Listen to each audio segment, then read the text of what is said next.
Hello, dear viewers. I am Harish Saroha,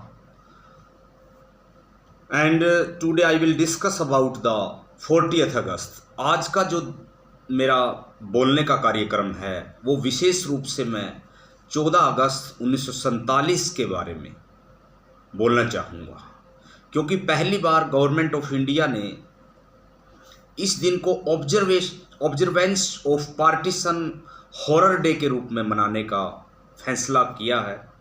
तो मैं भारत सरकार को इसके लिए बहुत बहुत बधाई भी देना चाहूँगा कि पहली बार भारत सरकार ने इस डे को एक रिमेम्बरेंस डे के रूप में, यानी भारत सरकार ऐतिहासिक समझ रखती है, हिस्टोरिकल उसको आइडेंटिटी है, हिस्टोरिकल अंडरस्टैंडिंग उसकी बहुत स्ट्रोंग है। तो इस दिन के लिए मैं बहुत बहुत एक बुनियादी तौर पर यही कहना चाहूँगा कि ये जो दिन है 14 अगस्त 1947 का, ये भारत के इतिहास का एक तरह से ब्लैक डे ऑफ इंडिया माना जाता है, क्योंकि इस दिन भारत, जो कि कभी पूरे एशिया का एक बहुत बड़ा देश होता था, उसका पार्टीशन हुआ था। और ये जो पार्टीशन हुआ है इसमें भारत दो टुकड़ों में बट गया। एक तरफ भारत था जिसको रिपब्लिक ऑफ इंडिया कहा गया, दूसरी तरफ पाकिस्तान जिसको रिपब्लिक ऑफ पाकिस्तान कहा गया। तो हिंदुओं के लिए, यानी ये पहली बार रिलीजन के आधार पर, धर्म के आधार पर, सांप्रदायिकता के आधार पर इस देश का विभाजन हुआ था। तो ये भारत के इतिहास की एक बहुत बड़ी ऐतिहासिक त्रासदी है, जिसकी हमें समझ भी होनी चाहिए, जिसकी हमें सूझबूझ भी होनी चाहिए। लगभग सभी इतिहासकार इस मुद्दे को लेकर एक मत है। इस मुद्दे को लेकर लगभग सभी ऐतिहासिक, राजनीतिक और सांस्कृतिक जो चिंतक है वो एक मत है कि ये जो विभाजन का फैसला था, पार्टीशन का फैसला था, ये कुछ एलिट क्लास के लोगों का ही फैसला था, ना कि एक बहुत बड़ी जो है लोगों की सहमति इसमें ली गई थी। ना पाकिस्तान के लोगों को पता था, ना भारत के लोगों को पता था कि 14 अगस्त के दिन ये घोषणा होनी है। तो इस बार जो है भारत सरकार ने 14 अगस्त 2024 को observance of partition horror remembering day के रूप में मनाने का फैसला किया है। तो इसके लिए मैं भारत के प्रधानमंत्री श्री नरेंद्र मोदी जी को बहुत बहुत उनका मैं शुक्रिया अदा करता हूं कि इस दिन को एक समझ विकसित करने के तरीके से, क्योंकि ऐसा माना जाता है कि जिस देश के नागरिकों की ऐतिहासिक समझ, हिस्टोरिकल अंडरस्टैंडिंग बेटर होती है, वो देश बहुत जल्दी तरक्की करता है, बहुत जल्दी विकसित होता है। उस देश का सामाजिक, आर्थिक, राजनीतिक, धार्मिक, सांस्कृतिक जो मापदंड है हमेशा ऊंचे दर्जे के होते हैं।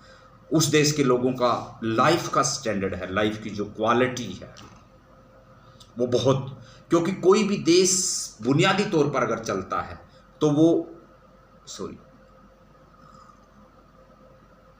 ऐतिहासिक जानकारियों से आगे बढ़ता है। ऐतिहासिक जो तथ्य होते वो केवल तथ्य नहीं होते, वो एक पूरे देश की रूपरेखा होती है।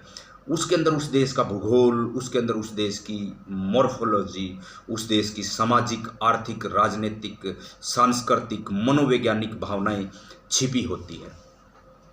तो इस देश को भारत सरकार ने 15 अगस्त को, जो हमारे को इंडिपेंडेंस मिली थी, लेकिन उससे जो पहले का दिन था 14 अगस्त 1947 का दिन, उसमें लाखों की संख्या में शरणार्थी, रिफ्यूजीज जो है, कोई पटियाला में कैंप लगा था, कोई फिरोजपुर में कैंप लगा था, कोई मेरठ में कैंप लगा था, कोई आगरा में कैंप लगा था, कोई सोनीपत में कैंप लगा था, कोई अंबाला में कैंप लगा था। पाकिस्तान से जो शरणार्थी आए थे वो वहाँ पर अपनी सैकड़ों एकड़ ज़मीन छोड़ कर आए थे, और यहाँ पर उनको बहुत ही कम मात्रा में ज़मीन मिली, या जो यहाँ से गए थे वहाँ पर उनको बहुत कम मात्रा में जो है प्राकृतिक संसाधन, उनके पूरे के पूरे ये 80 साल एक तरह की बहुत बड़ी त्रासदी है, जिसके बारे में अगर आज भी हम हमारे वरिष्ठ नागरिकों से, क्योंकि भारत के अंदर भी और पाकिस्तान के अंदर भी लगभग 80-90 साल के जो बुजुर्ग हमें मिल जाते हैं, जब उनसे हम ये दास्तान के बारे में पूछते हैं तो वो यही कहते हैं कि ये जो दास्तान थी ये बहुत बड़ी दास्तान थी। आज भी उस दास्तान को वो लोग भूल नहीं सके हैं। और एक दूसरा ठप्पा उनके ऊपर जो लगा, उनको शरणार्थी कहा गया, उनको रिफ्यूजीज कह कर लोगों ने दुत्कारा। लेकिन ये उनका एक जिजीविसा मानिए या उनका एक मजबूती मानिए, उनकी मानसिक और उनकी शारीरिक मजबूती, कि उन्होंने अपने तन मन धन से इस देश की मिट्टी को सींचा और अपने बाहुबल से उन्होंने यहाँ पर फिर वो एकदम उठ खड़े हुए। यानी जो इतनी बड़ी ठोकर लगी थी, जो ट्रेजेडी थी 14 अगस्त वाली, आप आज भी अगर गदर मूवी देखते हैं या सरदार खुशवंत सिंह की ट्रेन टू पाकिस्तान या और हज़ारों एविडेंस या हज़ारों इंटरव्यू हमारे पास पड़े हैं, जब हम उनको पढ़ते हैं, उनको सुनते हैं, उनको देखते हैं, तो हमें पता लगता है कि ये दुनिया का सबसे बड़ा माइग्रेशन था जिससे पूरा भारतीय उपमहाद्वीप प्रभावित हुआ है। और आज आप बांग्लादेश को देख सकते हैं कि आज जो बांग्लादेश का जो आज ये हालात हुआ है, इसके लिए अगर हम कारण माने तो एक कारण ये भी हो सकता है कि जो पार्टीशन 1947 को हुआ था, उसमें जो बांग्लादेश वाला एरिया था वो अंडर डेवलप रह गया, जो बाद में एक देश बनता 1971 में। तो डियर स्टूडेंट्स, मैं आपको ये बात विशेष तौर पर बताना चाहूँगा कि जो सामाजिक, आर्थिक, राजनीतिक जो घटनाएं होती है वो किसी भी देश को बनाती है, आगे बढ़ाती है। लेकिन इस देश को हमने एक अपनी मजबूती से आगे बढ़ाया है। और ऐतिहासिक तरीके से अगर हम सोचें तो 14 अगस्त का दिन एक बहुत बड़ी ट्रेजेडी थी, एक बहुत बड़ी त्रासदी थी।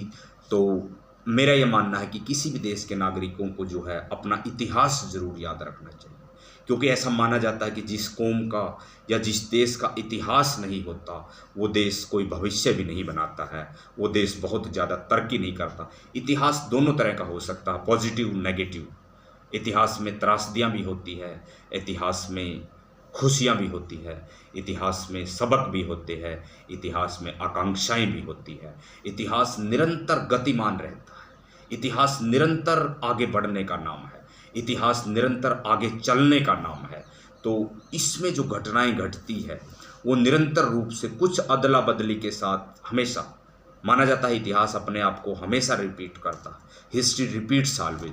और हिस्ट्री में हम जो पढ़ते हैं वो ट्रिपल पी पढ़ते हैं, 3 पी को हम स्टडी करते हैं। पहला पी यानी पर्सनैलिटी, दूसरा पी प्लेसेस और तीसरा पी जो होता पीरियड। तो आज का जो ये मेरा पूरे का पूरा लेक्चर है ये 14 अगस्त के दिन को समर्पित है, जो कि भारत के इतिहास की एक महान त्रासदी थी, जो कि एक बहुत बड़ा हॉरर रिमेम्बरेंस डे के रूप में भारत सरकार इसको मान रही है। और भारत सरकार ने डेफिनेटली कुछ ऐतिहासिक, सामाजिक, राजनीतिक चिंतकों से इस मामले में ज़रूर बातचीत की होगी, ज़रूर डिस्कशन किया होगा। और हमारी पार्लियामेंट पूरी जागरूक है। हमारा देश एक बहुत बड़ी डेमोक्रेसी है और हमारे पास एक रिटन डॉक्यूमेंट है जिसको कॉन्स्टिट्यूशन ऑफ इंडिया, जो कि विश्व का सबसे बड़ा संविधान है, जिससे विधान बनते हैं, जिससे ये देश चलता है, ये देश नियमित होता है, नियंत्रित होता है। और सदियों सदियों तक हमारा देश कैसे चलेगा, ये सिर्फ और सिर्फ अगर कोई इसको अगर सही बुनियादी तरीके से अगर इसको कोई समझाता है तो वो हमारा संविधान ही बताता है कि आर्टिकल 1 में क्या है, आर्टिकल 2 में क्या है और कौन सी शेड्यूल क्या बात करती है। तो बुनियादी तौर पर हमें इस दिन को मनाना चाहिए, इस दिन को सोचना चाहिए। ये बहुत बड़ा चिंतन मंथन का दिन है कि 14 अगस्त 1947 कैसे हमारे देश में एक सबक के रूप में और कैसे लाखों लोगों को प्रभावित कर गया। तो क्योंकि देश के नागरिक प्रभावित हुए थे इससे, और दोनों देशों के नागरिक प्रभावित हुए थे। तो डेफिनेटली मैं फिर दोबारा भारत सरकार को इसके लिए बहुत बहुत शुक्रिया अदा करूंगा कि वो observance of partition horror day 14 अगस्त को मना रहे हैं, 14 अगस्त को एक अच्छे से डील कर रहे हैं और उनकी ऐतिहासिक समझ काफ़ी गहरी है। तो बुनियादी तौर पर मैं मानना चाहूँगा कि इसके लिए सरकार जो है प्रशंसा के लिए बहुत बहुत योग्य है। और आप सभी का बहुत बहुत थैंक यू, बहुत बहुत शुक्राना। थैंक यू वेरी मच, आपने मेरे को इतना पेशेंटली सुना।